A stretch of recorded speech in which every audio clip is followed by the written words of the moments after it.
Alright, let's get on to this advanced mixing. Although it's advanced mixing, I'm sure it's not going to cover everything you would possibly need to know for mixing, because a lot of the stuff you learn, and it's easy to forget in a tutorial, that doesn't turn into like hours long. So we're going to go over, so we got some new tools here versus the basic, which is the chorus, the mid-side split, and peak limiting. And we're going to look at drum, like FX, which is like sounds that you hear in the back of a song, but they're not quite like an instrument. They'll be like risers, or falling sounds, or like impacts, like with like a clap that has like tons of reverb. That's like an FX. Or just silly goofy sounds that have like no real harmonic content to them. And then we have the drum FX, which is just like hi-hats and silly sounds you'd put in a drum kit to make the drum kit sound cool, really. Just like FX, but more rhythmic, I guess. Yeah. So we left off with this here.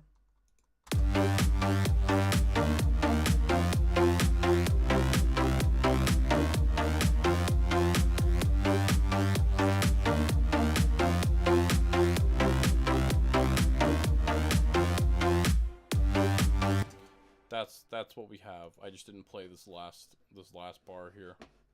So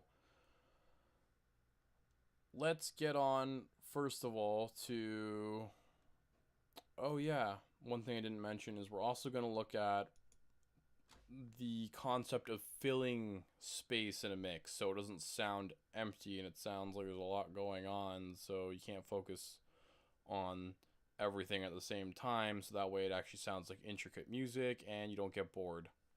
True story. So we have so let's go on to the FX. You know what? No, let's do the ARP.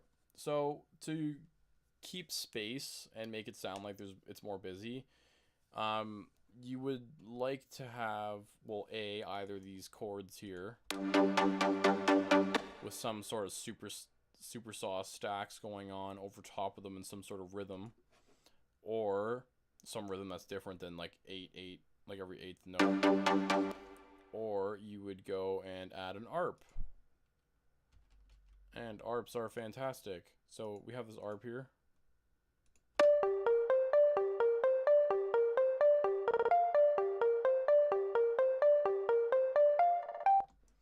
And we're gonna mix this, right? So I don't need to explain to you how to mix, because we just went over that.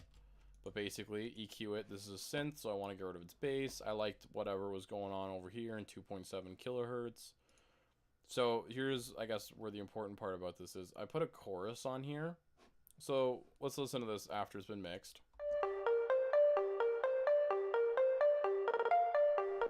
Sounds nice, right?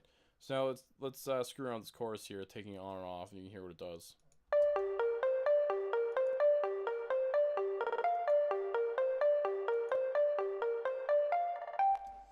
It's very hard to notice if you're not listening to this on some good speakers, and I'm sure YouTube might kill the audio you're hearing anyways, but what it's doing is adding side to it, the difference between left and right. So instead of this just sounding like a single source sound, it actually sounds like it's coming from all over the place and kind of like echoey, and it's not in one area of this room like all the other instruments are, kind of, is what I can explain this as. That will be a side, and that'll be a mono and stereo video, I guess. I'll explain that in, but one example I can have for you here is if I have a mid and side split on the master channel. I'll explain this in a second, but basically if I were to take away all the side out of the song, or out of this mix, you can probably hear what it does more gradually.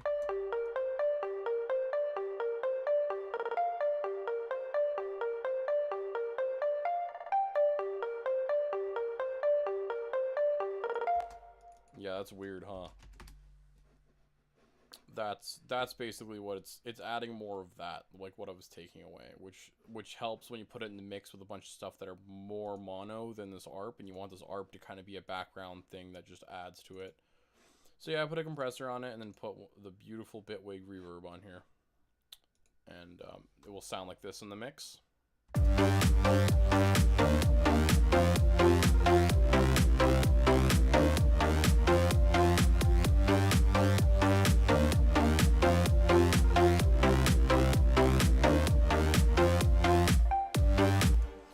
Yes, that's where we're at right now. So already that has now changed the context of the song, and that kind of determined like the happiness or sadness of the song, in my opinion.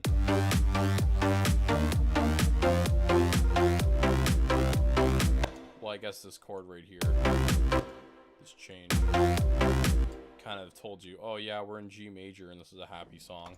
But it adds like an extra, like really, depending on how you use your ARP, it can change like a lot about a song. Like ARPs are everything and they can be very intricate. For example, this is like,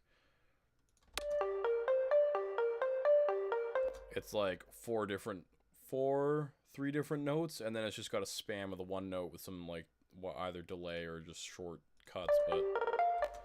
And that's a pretty cool idea for an ARP. I think I made a song out of the sample, out of all the samples here except for this chord one here. I use a different one, but this ARP I thought was really cool, and it's what like inspired me to make like a new track. It was really cool. Okay, so on to the FX. Here we go.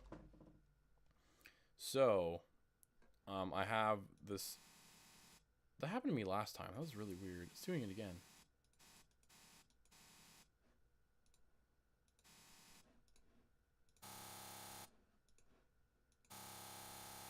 That's creepy.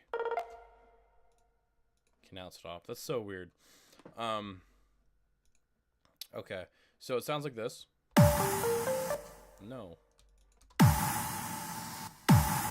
I EQ'd away though the bass out of this one because I have a kick being played. So once again, why would I want there to be all this low stuff? It's just gonna sound bad. Like that's just horrible, so that's why I take that away. And then also gets sidechained, so it sounds like a lot nicer. So I have an FX that goes like this, and together they make like a really nice thing.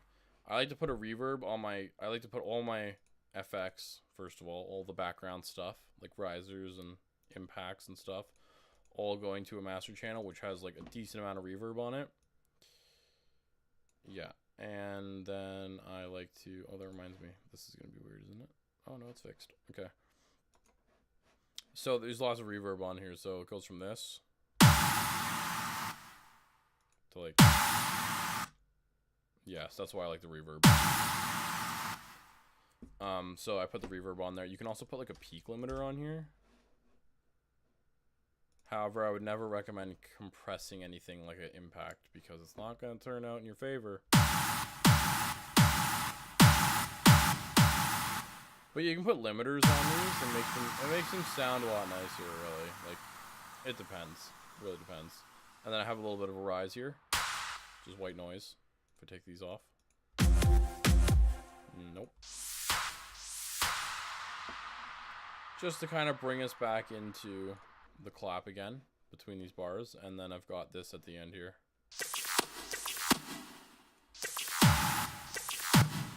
Sounds really weird, but it fills up that little break I had here where the song was just kind of, because now I want to play this all together here. I'll play this whole bar again now with the FX I've added in.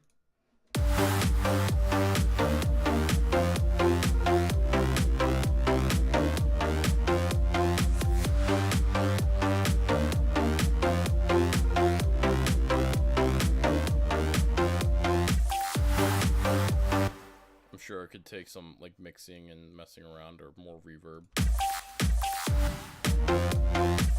or maybe reverse it. That was cool. I want to change this around now. Let's try this. Nope, that.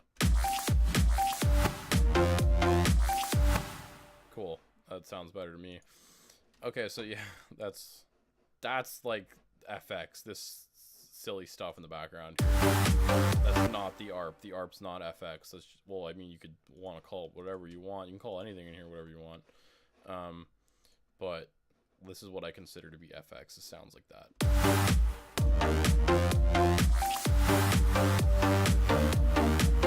And they really do help. I had this example going on earlier. So basically, if I take if I took these chords and this ARP, threw them over here, right? But put these chords so they actually just come in at a point. What did I just do? So they come in at a point like that. But the ARP's still there, so they just get added. If I were to just have this transition like this.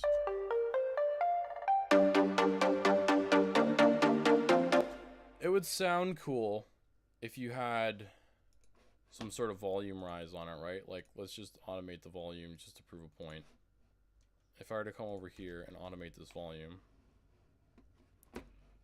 Come on, work with me here. How do I do this? Okay, it's Alt scroll. So if I were to have like a volume come in, that's not at all what I wanted to do.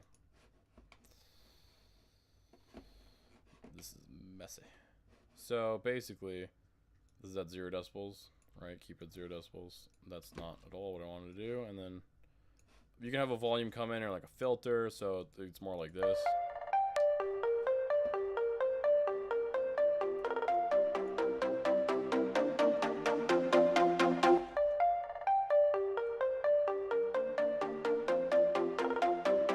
Or whatever, right? So it doesn't like sound horrible. That was the proper volume, right? Yeah, that was the proper volume. So it doesn't sound like it's a super rough transition. Or, well, actually, you'd want to do that, and you'd want to throw this here, some sort of like rise, and then like a clap. So if you throw this on top, it really does change this.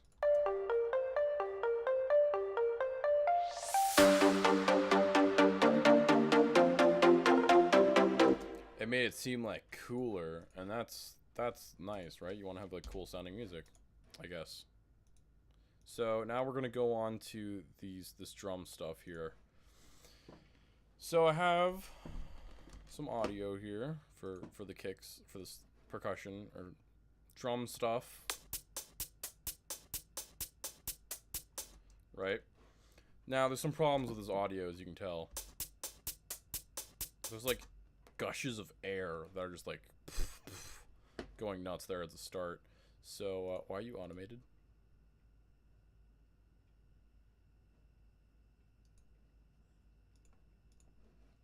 Okay, there we go. So there's like gushes of like air or whatever, but you can actually like take those out with an EQ. Oh, the EQ. The basic stuff is just so nice. So now is what it sounds like. Sounds cleaner, and then we can make it heavier with the compressor. Compressors and EQs are everything in a mix.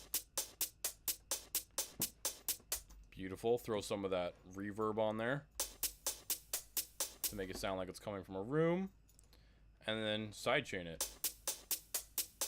This is the sidechaining your hats and cymbals thing is a bit more of the drum mixing stuff that I don't think a lot of newer producers actually do. I certainly never thought about it when I started doing this stuff, which was hilarious that I never did. I think I saw someone do this and I was like, that's a really good idea. So yeah, no, I started doing this now. So now we can have that with the kicks and stuff. Oh, the kick, like the stuff just sounds so much better now. And you can go ahead and, you know, like do like little whatevers here.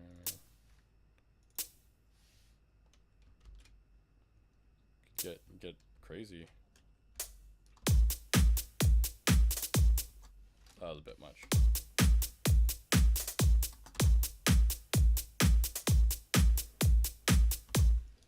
Yeah, like that. And we'll just do that. Okay, so now we'll listen to the whole thing. Now that we've added these hi-hats and stuff. There we go.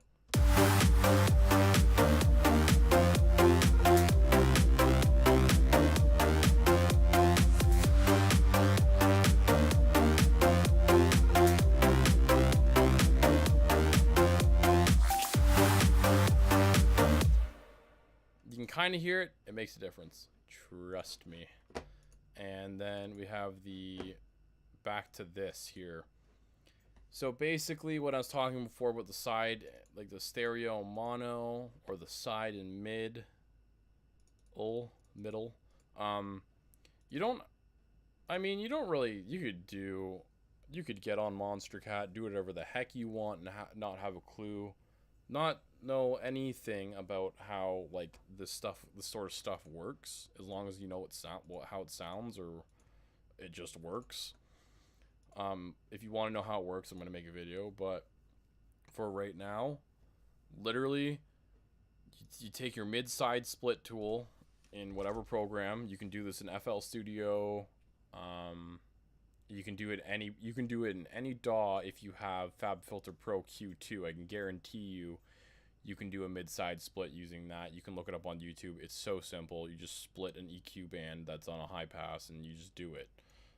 But there's a mid-side split tool in Cubase or Bitwig, so that's how you do it.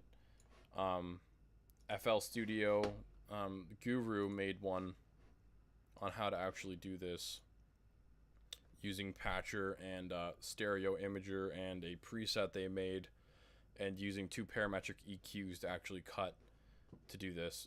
That's a little more, it's not that bad, but I mean it's a little more time consuming, but you just look that up on YouTube. Image line Studio Guru mid-side splitting in FL Studio 12, you'll find it. In Bitwig, you just use this tool, put down an EQ 5 on the mid and side chains, and you cut your side at 125 or whatever sounds good for your song, or whatever kind of crazy stuff you like. And then I like to cut my mid around 25 hertz because that's the kind of bass sounds you get that are just unnecessary and could probably destroy a building if they were loud enough.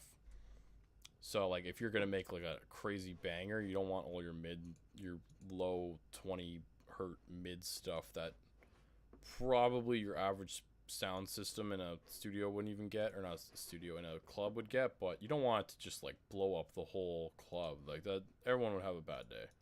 So do everyone a favor and just cut the 25 hertz. And on your side, there's 125. That stops your basses, like this dude, or any kind of sublines from getting all the silly like reverb or like chorus effect or some sort of stereo effect on like the sub stuff that's below, or your kicks and stuff. Like you don't want none of that. It's bad news. It just makes a lot of mess for your compressor and makes the peak limiter, which is the next thing we're going on to. This peak limiter basically has to compress things based on the volume. That's why we try to make all our sounds flat and fit together like puzzle pieces, so that way it doesn't actually go above what's called the ceiling, which is 0.3 decibels, even though pretty much every single DAW will just say 0 decibels. If it was actually 0 decibels, it would still clip because the sound would still go above 0 by barely anything. So that's why it's 0.3 decibels. So what this will do is it will stop your volume from going past 0 decibels. And do not be fooled. Mastering does not mean make your mix as loud as possible. Mastering means make your mix sound as possibly good on every single type of audio device.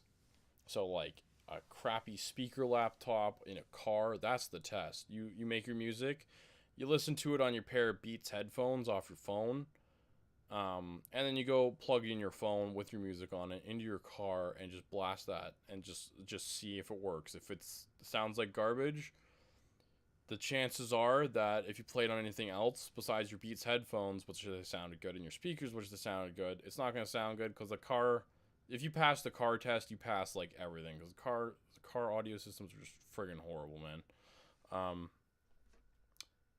But yeah, so basically the limiter just keeps it around 0, and like if you wanted to, you could turn the gain up of your song. Like if you wanted to mix everything really quiet and then use like a limiter to just like pump it, you can do that too. I don't know how that works out. Some people for some reason seem to believe that people using a compressor, there's this joke where you can like bring your threshold to like stupidly low, and then like bring all your attack down, max your release, and then max your ratio, export a mix, and you'll just get like a solid rectangle of just audio data, which is basically your whole mix, every single sound being stretched to like its maximum limit of loudness, which is the joke behind people who think that's what mastering is because that would technically be your solution to what you're saying you're doing, but that's not what mastering is. So yeah, the peak limiter is important. FL Studio has one. Ableton has one. I don't really like Ableton's per se, but it obviously gets the job done. I don't know. I just prefer putting a multi-band compressor on my Ableton master and not doing anything else to it, and just avoiding clipping in general. And then Cubase has a limiter, which again isn't very good. So yeah. So this is, you can actually look at a limiter. Fruity limiter in FL Studio is a really good one as well. That's a really nice limiter. Believe it or not, that's the only limiter deadmau5 uses. FabFilter Pro L is a very nice limiter as well. Offers some very... FabFilter Pro L, MB, and Q are all like great plugins. FabFilter Pro MB is their multiband. It actually is... I swear you could do... It's useless if you can use an EQ very well. Like their EQ very well. It's kind of like a weird EQ in my opinion. But yeah. So we'll look at this now and we can actually see when it touches this line up here what the compressor's doing to it. And you can see it's not very much, and that's what you want.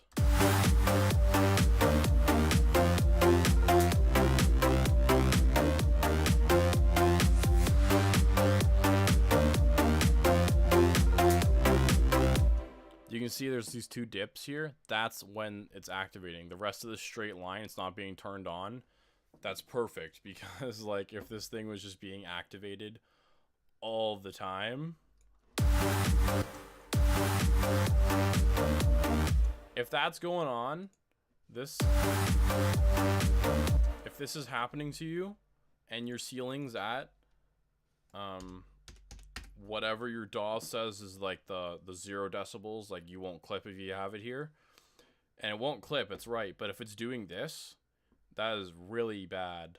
Like, and you should be going through your mix and doing some hard changes, or just starting from scratch again and just being very careful, because that right there is indicating that your mix is just ruined and your limiter is doing way too much work to keep your song intact, and like it's just not going to sound at all like a fluent, professionally made song or anything. Like it's just gonna sound like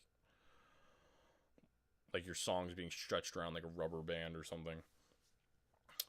But nothing will clip. That's the important part if you're learning, I suppose. So yeah, there you go. That's the advanced mixing. I didn't get into like flangers or distortion and stuff, because that's like an effect for making an instrument, not necessarily for mixing. So that I just went over the things that I feel like are for mixing, and I don't have a multi-band distortion. There's just a multi-band FX right here, and oops, Bitwig has this multi-band FX, right? And you have like these sections you can add for each, and you have to throw like a compressor on here on like each mid-high, and that's how you get multi-band compression in Bitwig.